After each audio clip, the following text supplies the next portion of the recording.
शरद पवार पुन्हा एकदा रुग्णालयामध्ये दाखल झालेले आहेत। पुण्यातील रुबी हॉल रुग्णालयामध्ये त्यांना दाखल करण्यात आले। अस्वस्थ वाटत असल्याने शरद पवार रुग्णालयात दाखल झालेत। खासदार सुप्रिया सुळेंनी व्हॉट्सअॅपवर स्टेटस ठेवून ही माहिती दिली आहे। अजित पवार यांच्या निधनानंतर शरद पवारांची तब्येत बिघडली होती। त्यानंतर डॉक्टरांनी त्यांच्यावर उपचार करून त्यांना विश्रांती घेण्याचा सल्ला दिला होता। शरद पवार 3 दिवसांपासून पुण्यातील निवासस्थानी विश्रांती घेत आहेत। मात्र अस्वस्थ वाटत असल्याने त्यांना पुन्हा एकदा रुबी रुग्णालयामध्ये दाखल करण्यात आले।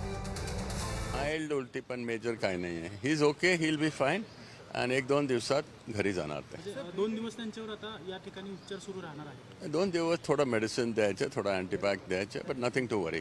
Patient will be fine. नाही, there is nothing to worry. Patient he will be fine, completely okay. संवाद झालेला आहे का तुमचा? काय अस्वस्थ वाटतंय नेमकं काय म्हणतात? नाही, I am not worried about him. He will be okay.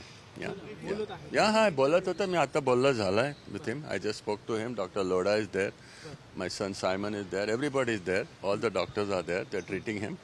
So he'll be okay. So nothing to panic, nothing to worry. And his Supriya Sule is there. His daughter is with him. So I think she'll be fine.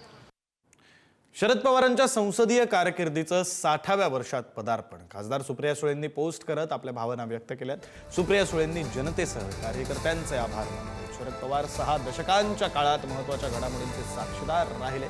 सुळेंनी post केलेली आहे। 1967 साली सुरू झालेला अविजित प्रवास आजही अव्याहतपणे सुरू आहे, अशी भावना त्यांनी मांडली। सुप्रिया सुळे यांची पोस्ट नेमकी काय आपण वाचू।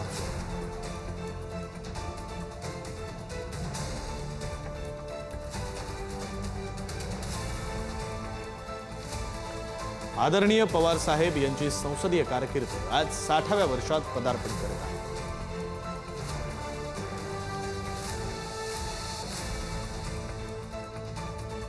या 6 दशकांच्या काळात कित्येक महत्त्वाच्या घडामोडींचे ते साक्षीदार आहेत।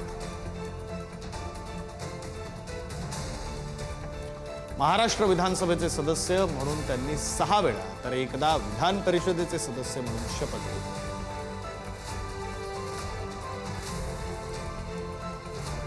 तब्बल 7 वेळा ते लोकसभेत निवडून गेले, तर 2 वेळा त्यांनी राज्यसभेत प्रतिनिधित्व केले।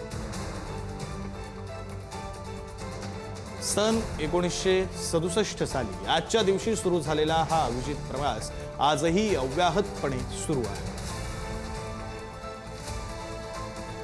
या संपूर्ण प्रवासात त्यांच्यासोबत त्यांचे जीवाभावाचे सोबती कार्यकर्ते आणि सर्वात महत्त्वाचं म्हणजे मायबाप जनता ठामपणे उभी राहिली।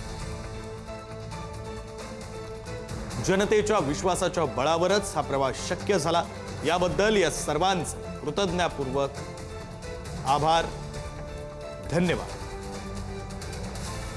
अशी सोशल मीडिया पोस्ट खासदार सुप्रिया सुळे यांनी केलेली आहे।